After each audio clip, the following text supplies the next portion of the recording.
Hi, welcome back. In the last lecture video, we defined the differential displacement and the differential surface area and the differential volume. And these quantities play the role of like dx in single variable calculus, right? So now, armed with the dx part, we can perform integrals. And if we're talking about displacement, then we have what's called a line integral.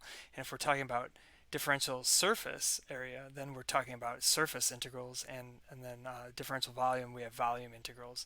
So, there are two parts to calculus, really. There's the integration and there's the differentiation.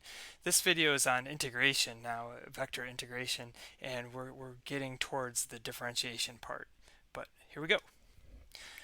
So, first of all, I want to point out that the word line, when I say line, it's not in the strict algebraic sense of like y equals mx plus b. Line here means a connected path. So the words line or contour or curve all can be used interchangeably. All right, now what we're going to do is define a line integral. Oops. Just give me a second. Yep, okay. So we're going to define a line integral. Okay, and it's the integral of the tangential component of a vector A along a curve L. Okay, so mathematically, we're going to go along a curve L, and it's the tangential component of a vector A. So that means it's A dot the differential displacement. This is a line integral, so this is how we define a line integral. And because we have a dot product, and then we add up a bunch of dot products, right? That's what an integral is the adding up of a bunch of things. So we have a dot product, which is a scalar, and then we add up a bunch of scalars. So this returns a scalar. The line integral returns a scalar. Now this thing, we can say, is maybe the line or the path, right, starts at A and ends at point B. And then the dot product, remember, is the length or the magnitude of A times the magnitude of the other vector, which we'll just say is dl without the arrow, and then times the cosine of the angle in between them. So we have this. All right, so this seems kind of strange. If you're not used to this, you might be wondering, well, why does this thing even exist? Why do we have to even consider this thing? So let me just give you a little bit of an example. So here's point A, here's point B, and so we have this path.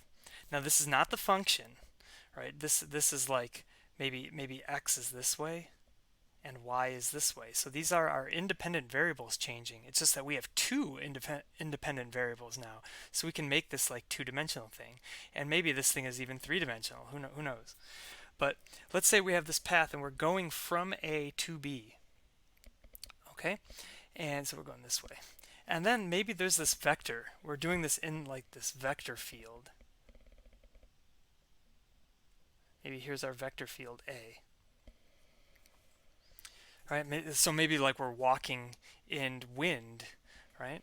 Or maybe we have some like a parachute, and then it's this vector field A is like the wind velocity. All right. So let's take a point like right here, and tangent is like this. So here's the little infinitesimally small dl, this little small chunk of my path, and this whole thing, the whole path, is what we're calling capital L. Now dl makes an angle then. We're saying is theta. So this is not the theta in spherical coordinates. This is just the angle from the dot product. So A makes an angle theta with dl at every point on the path, not just this one point. But so that's what we're dealing with here. Okay, so we compute a dot dl right there using angle theta, and then we integrate over the entire path. That's what this integral is giving us. All right, I'll elaborate that on in just a little bit. But I do want to say another point here is that if the curve is closed, meaning that the starting point is the ending point, so we just go around a closed curve, then that's called a closed contour integral. Closed contour integral. So, something like this. Maybe we go this way inside a vector field. Right? Our wind is pointing this way, maybe.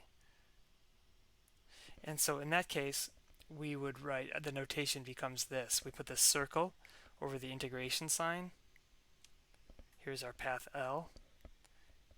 A dot dl, like that.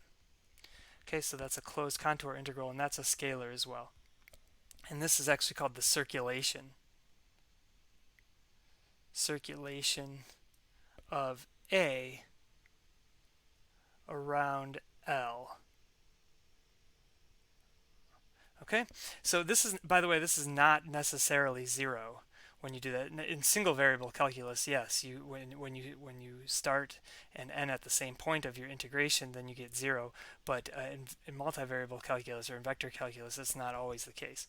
Okay, so let's get back to why we need such a thing. Why are we interested in the tangential component, right? Because when you do the dot product, you're taking the tangential component of a cosine theta. So a cosine gives you the horizontal direction in this case. So to answer that, let's imagine that we have a straight line, because we understand straight lines very well, and we're going from A to B. And let's say we have a toy car. Maybe this is a track, right, going from A to B, and we have a toy car here. So I'm just going to use the circle to represent the toy car, and we're trying to get it from A to B. And maybe it's a very light toy car, and we're applying a force that pushes this thing, and maybe it's from a fan. Okay, now we can angle the fan any way we want.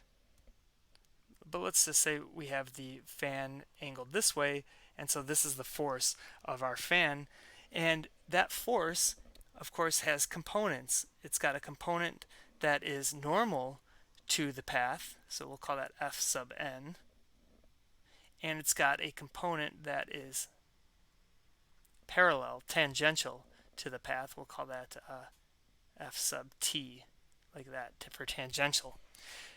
Now, only the tangential component does work to get the car there. So remember how work was defined from physics. So it's only the tangential point, tangential force. So most efficiently, the fan would be aimed parallel, right? We would change the direction of the fan to angle it this way, right, tangent to the track. And at worst, the fan is perpendicular to the car. So maybe we angle the fan this way. Well, if we angle the fan that way, we're not going to certainly we're not going to get the car from A to B, right? And the car does not move in that case. So it's the tangential component of a force field that does work on the object. All right. So think about what we just said there, though. That if we it's the tangential component. If we angle the force tangent, then we get the maximum, efficiency, I guess we're using loosely. And if we angle the force perpendicular, then we get zero efficiency. It doesn't move at all. This is exactly the dot product. This is what we said about the dot product. When you dot two vectors together, like A dot B, is a maximum when A and B are aligned. Okay, and A dot B is zero when A and B are perpendicular or normal to one another, right? This is what we said about the dot product. So you see this integral, it actually makes a lot of physical sense, although if you're not used to it, it looks a little bit scary. But physically, it makes a lot of sense because it's the tangential component that is useful, that does useful work. All right, so hopefully I've convinced you of this monstrosity, or this idea here. Maybe monstrosity, I shouldn't say that. Um, but now, let's say we have a surface now. So I'm just going to draw my surface like this, and it kind of goes into the page. Okay, let's say we have a surface, and we have this surface S, right? And it has a vector associated with it that's normal to the surface, right? It has a direction, so this is AN for normal. All right, and let's say that this thing is in a vector field. Maybe the vector field is like this, like this. Okay, maybe this is our vector field A. One thing that we can do in this case is take A dot ds. Now, ds is that differential surface area, and then integrate it over the entire surface S. And this again gives us a scalar. When we do that, we're going to represent that scalar as the Greek letter psi, like this. And we call this the flux. This, we would say, is the flux of A through S. Okay? And again, using the idea of the dot product, this would be the integral over S of the length of A times the cosine of the angle in between them times the differential surface area. Okay, so you can, again, similar to the toy car, if the solar panel is placed, or let's say that this is a solar panel. If it's placed such that the area vector is normal to the panel, or if it's tangential to the panel, then we get different effects, right? So let's say that that this panel is aligned, so we can rotate. Maybe we rotate the panel like this, so that our normal vector is parallel now to A, right? In this case, and if A is representing the sunlight and our surface is the solar panel, in this case, we get the maximum amount of flux into our solar panel, which is good, right? We're harvesting more energy in that case. So this kind of represents the maximum case. And alternatively, if we were to align our panel like this, where its surface area vector points like that, and so here's the same sunlight, right? Maybe it's the same point in the day where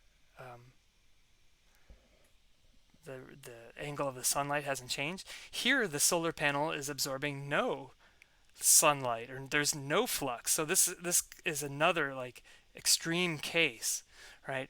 And so here we get no flux, and so here's one extreme case of maximum flux when A, capital A, and little a are aligned, and here is the other extreme case of zero flux when capital A and lowercase a are perpendicular. Well, we just described a dot product where when A and little a are aligned, we have a maximum case, and so this is the maximum case, and then when A and little a are normal, the dot product is zero. Okay, we've got zero dot product there. So again, this is called the flux. And when S is a closed surface now, so let's say S is a closed surface, like something like that's a terrible drawing, a cube, right, has a closed surface area. Well, that closed surface then defines a volume, and what we would say then is we would write this like this, just like we did with the closed path. Right, we would put a circle over the integration sign. So when S is a closed surface that defines a volume, we write this thing here. So this is the net outward flux of A through S, right? So maybe our surface is in a force field like that, or a vector field like that. Okay, and then finally, we can have volume integrals.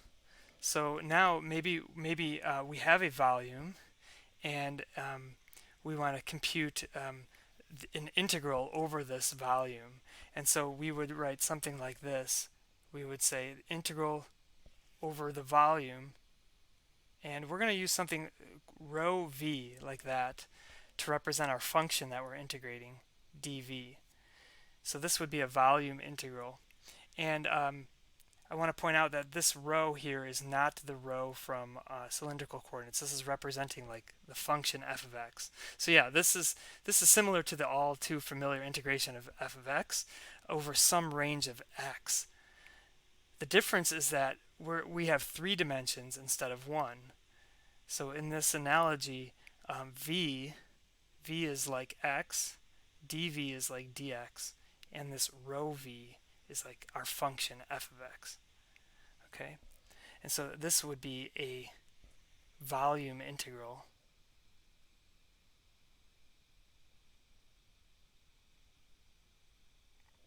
Okay, this is a volume integral, and this is this is a surface integral, and this is a path integral. Alright, so I have a few more things to say about these guys, and I will attack those in the next video. I'll see you then.